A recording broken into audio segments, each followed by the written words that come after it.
Основните права на граѓаните во Македонија главно биле почитувани изминатата година, но Американскиот Стейт Департмент како главна забелешка која карактеризира земјата во извештајот за човековите права ја повторува оценката за добро спроведени председателски избори, но наведува дека биле одржани во услови на недоверба во институциите и во политичкиот естаблишмент. Иако е констатира напредок во сите области, оваа оценка ја наведуваат како општ заклучок.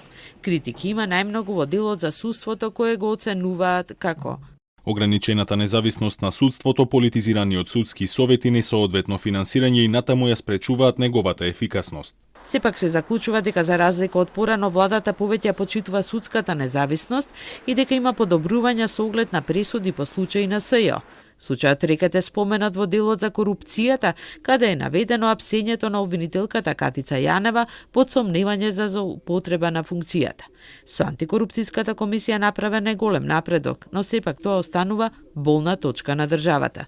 Владата го почитува законот, но има извештаи за функционери вмешани во корупција. Според невладините организации, доминантната улога на власта во економијата создава можности за корупција. Стейт Департментот регистрира напредок во областа на медиумите, иако се потребни напори за саморегулација, како и во состојбата со затворите, со правата на работниците, но заклучува дека лицата од ЛГБТ заедницата и натаму се маргинализирани.